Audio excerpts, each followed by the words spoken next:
আমরা আমাদের চ্যানেলে শুরু করেছি 15 দিনের একটি ইংলিশ স্পিকিং কোর্স। আজকে আমাদের চতুর্থ ক্লাস। আগের 3টি ক্লাস যারা মিস করেছেন তারা অবশ্যই দেখে নেবেন, না হলে আপনার শেখাটা অসম্পূর্ণ থেকে যাবে। এই ক্লাসগুলি স্পেশালি তাদের জন্য ডিজাইন করা যারা একদমই ইংরেজি বলতে পারেন না। এখানে আমি আপনাকে শেখাবো বিশেষ কিছু গ্রামার খুব সহজভাবে, যা আপনাকে পারফেক্ট ইংলিশ বলতে সাহায্য করবে। আর এগুলি না জানলে ইংরেজি বলা সম্ভব নয়। ইংরেজি বলার সময় এই সমস্ত জিনিসগুলি কিভাবে ব্যবহার করবেন তাও আমি আপনাকে শেখাবো।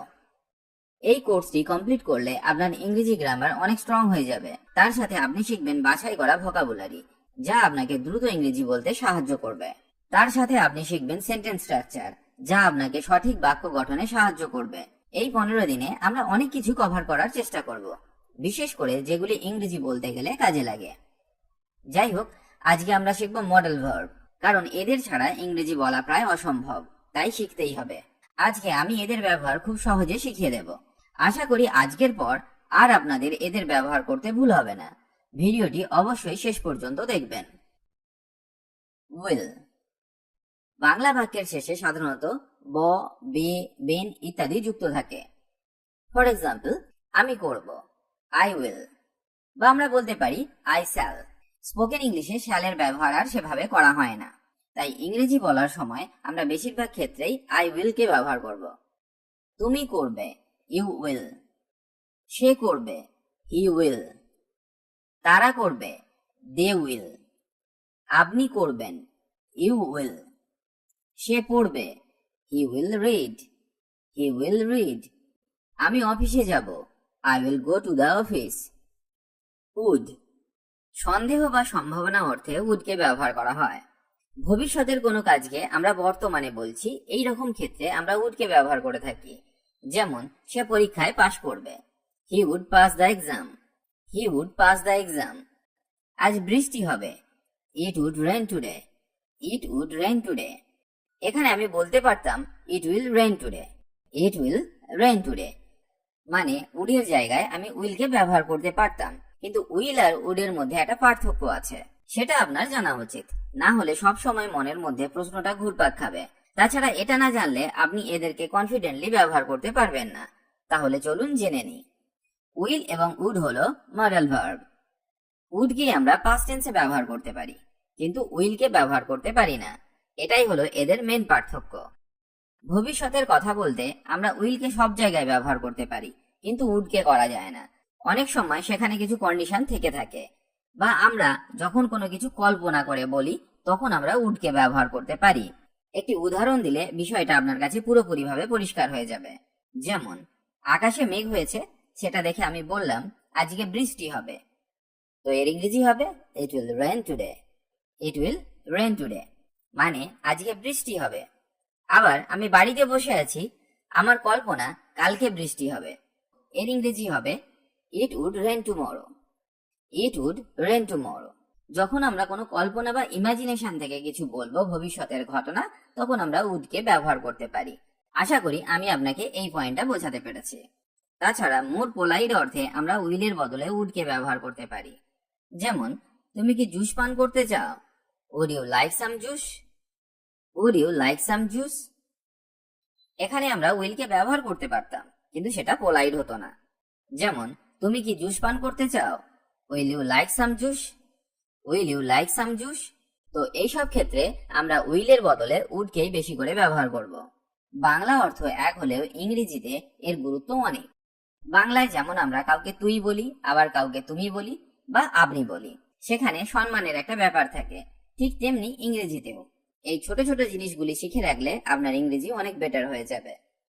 Habit in the past. অতীতের অভ্যাস বোঝাতে আমরা উডকে ব্যবহার করে থাকি। যেমন, আমরা ধূমপান করতাম, we would smoke, we would smoke. মানে আগে ধূমপান করতাম, এখন আর করি না।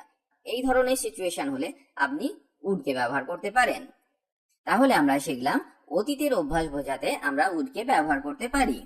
তবে আমি আপনাকে বলবো উডের পরিবর্তে ইউজ টু কে ব্যবহার করতে এই সব ক্ষেত্রে। For example, we use to smoke, we use to smoke. We would smoke না বলে আমরা বলবো উই ইউজ টু স্মোক, কারণ আমরা উডকে নানা অর্থে ব্যবহার করি। ইউজ টু ব্যবহার করলে অনেক সহজেই বোঝা যাবে যে আপনি অতীতের অভ্যাসকে বোঝাতে চাইছেন। উডের সমস্ত ব্যবহার নিয়ে একটি ভিডিও দেওয়া আছে, অবশ্যই একবার দেখে নেবেন, আপনার অনেক কাজে আসবে। এবার চলুন শেখা যাক উড বির ব্যবহার। বাক্যে যখন উড বিকে ব্যবহার করা হবে তার বাংলা মানে হবে হয়তো, বা হয়তো অর্থে আমরা উড বিকে ব্যবহার করতে পারি। ফর এক্সাম্পল, সে হয়তো আসছে, he would be coming, he would be coming. আরেকটা এক্সাম্পল দেখা যাক, তারা হয়তো কাজ করছে, they would be working, they would be working. এবার চলুন শেখা যাক ক্যানের ব্যবহার। ক্যানকে আমরা অ্যাবিলিটি বা পারা অর্থে ব্যবহার করে থাকি। এমন কোনো কাজ যেগুলি আমাদের দ্বারা করা সম্ভব সেই সামর্থ্য বোঝাতে আমরা ক্যানকে ব্যবহার করে থাকি। যেমন, তুমি এটা করতে পারো, you can do it, you can do it. আমি ইংরেজি বলতে পারি, I can speak English, I can speak English. সে দৌড়াতে পারে, she can run, she can run. এছাড়াও আস্ক ফর পারমিশন বা অনুমতি অর্থে আমরা ক্যানকে ব্যবহার করতে পারি। যেমন, আমরা কি এখন বাড়ি যেতে পারি, can we go home now, can we go home now. এখানে আমরা অনুমতি নিতে ক্যানকে ব্যবহার করলাম। গিভ পারমিশন, আবার অনুমতি দিতে ক্যানকে ব্যবহার করা হয়। যেমন, তুমি এখন বাড়ি যেতে পারো, you can go home now, you can go home now. এখানে আমরা কাউকে বাড়ি যাবার পারমিশন দিচ্ছি, সেই জন্য এখানে আমরা ক্যানকে ব্যবহার করলাম। এবার চলুন শেখা যাক কুডের ব্যবহার। আপনাকে একটা কথা জেনে রাখতে হবে, could is more formal and polite than can. Could হলো ক্যানের চেয়ে অনেক বেশি পোলাইট। এই অর্থেই আমরা ইংরেজি বাক্যে কুডকে ব্যবহার করে থাকি। আমি কি একটা প্রশ্ন করতে পারি দয়া করে, could I ask a question please, could I ask a question please. আমি কি এখন বাড়ি যেতে পারি, could I go home now, could I go home now. এখানে আমরা ক্যানকেও ব্যবহার করতে পারতাম, তাতে বাক্য কোনো ভুল হতো না, কিন্তু সেই বাক্যটা অত বেশি পোলাইট হতো না। চলুন পরের পয়েন্টটা দেখা যাক। পাস্ট অ্যাবিলিটি বা অতীতের অভ্যাস বোঝাতে আমরা কুডকে ব্যবহার করে থাকি।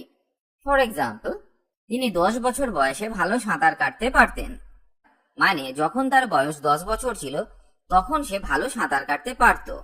তো যাই হোক, এই বাক্যটির ইংরেজি হবে he could swim well when he was 10, he could swim well when he was 10। Polite request, ভদ্রভাবে অনুরোধ করতেও আমরা কুডকে ব্যবহার করে থাকি। ফর এক্সাম্পল, দয়া করে আপনি কি দরজাটা খুলতে পারবেন, could you open the door please, could you open the door please. Permission বা অনুমতি নিতে কুডকে ব্যবহার করা হয়, তবে সেই অনুরোধটা হবে অনেক পোলাইট।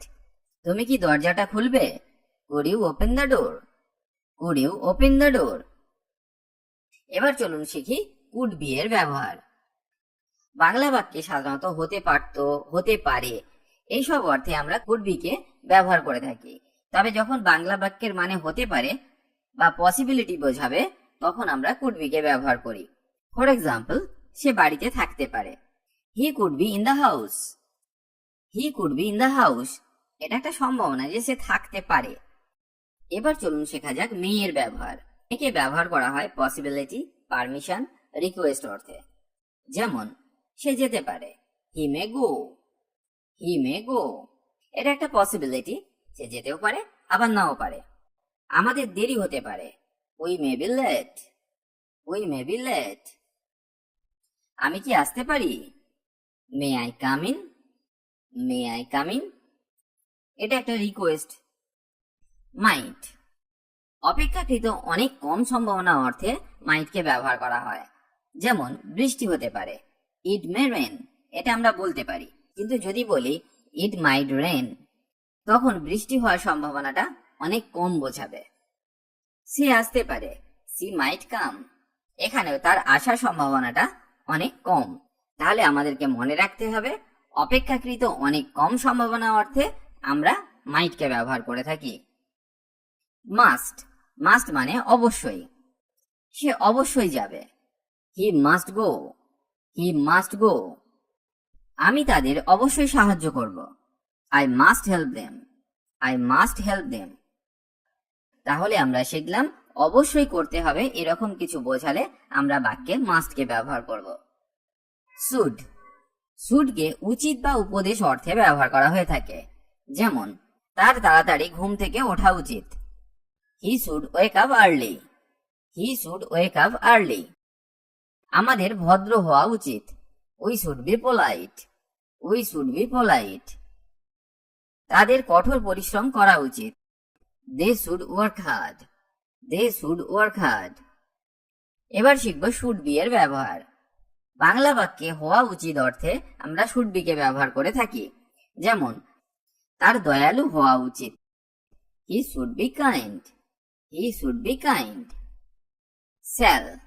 বাংলা বাক্যের শেষে ব, বে, বেন ইত্যাদি যুক্ত থাকে, কিন্তু স্পোকেন ইংলিশে শ্যালকে সেভাবে আর এখন ব্যবহার করা হয় না। এখন শ্যালের পরিবর্তে আমরা উইলকে ব্যবহার করে থাকি, তবে এটা আপনার জানা উচিত আইয়ের সাথে শ্যালকে ব্যবহার করা যায়। একটা কথা আমি আপনাদের সাথে শেয়ার করতে চাই, যদি আমাদের চ্যানেলটি আপনার ভালো লেগে থাকে তাহলে অবশ্যই চ্যানেলটি সাবস্ক্রাইব করুন আর সমস্ত আপডেট পেতে অল নোটিফিকেশনটি অন করে দিন, কারণ ইংরেজি বিষয়ক নানা রকম নতুন নতুন ভিডিও আমরা সব সময় নিয়ে আসি। তাই দ্রুত ইংরেজি শিখতে হলে আমাদের চ্যানেলটি সাবস্ক্রাইব করে রাখুন।